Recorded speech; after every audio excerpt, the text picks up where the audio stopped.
Yo, what's up guys? Welcome back to another episode of Summer Summary.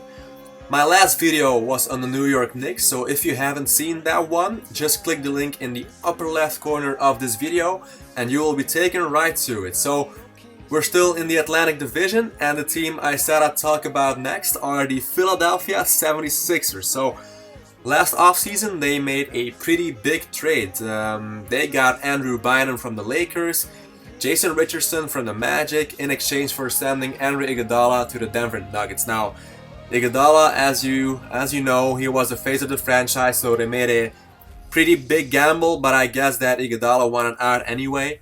And they also had to send over Nick Vucevic, Mo Harkless, and a first-round pick to the Magic. Now, a lot of people did get excited for the new season. You know, they got Bynum, who had won championships with the Lakers, and he already was on his way to become one of the more dominant centers in the league. So he was very well received in Philly, but eventually he needed injuries. He needed surgery for his injuries on his knees, and he just missed the whole season. So that kind of was a bummer for the Sixers.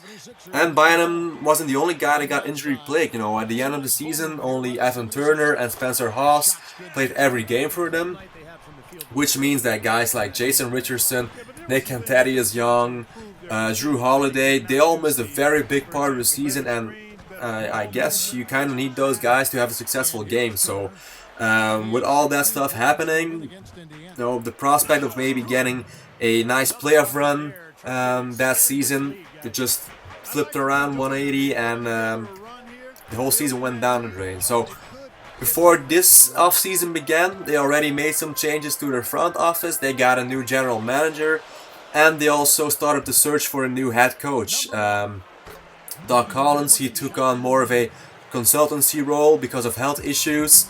And eventually, they signed Brett Brown. Now, Brett Brown, he is he was the assistant coach for the San Antonio Spurs, and obviously for Greg Popovich.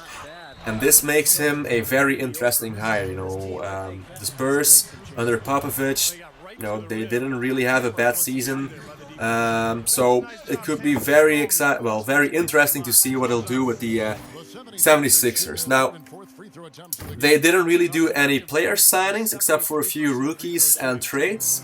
And they did pick up two guys from waivers, and those are James Anderson and Tim Olbrecht. Now, both those guys were waived by the Houston Rockets last season, and they spent some time in the D-League before playing with them. And you know, they had some pretty good performance in the D-League, but they haven't really proven themselves in the NBA, so I'm curious to see what they'll do with those guys. Come draft time, they drafted point guard Michael Carter-Williams with the 11th pick, and they also made a very big trade, probably the biggest one they did. They sent over Drew Holiday and the draft rights to the 42nd pick in exchange for Noel Nerlens. So Noel was said to be the favorite for the first pick this year, but he had a rather serious injury last season in college, and this made him drop to the 6th pick. So I'm curious to see what he'll do. You know, he said that he felt like he should have been the first pick, that he's still gonna prove that he should have gotten it. So I hope for them that he actually does. Now, other trades they made were a 2014 second round pick and a trade exception in exchange for Tony Roden from Memphis.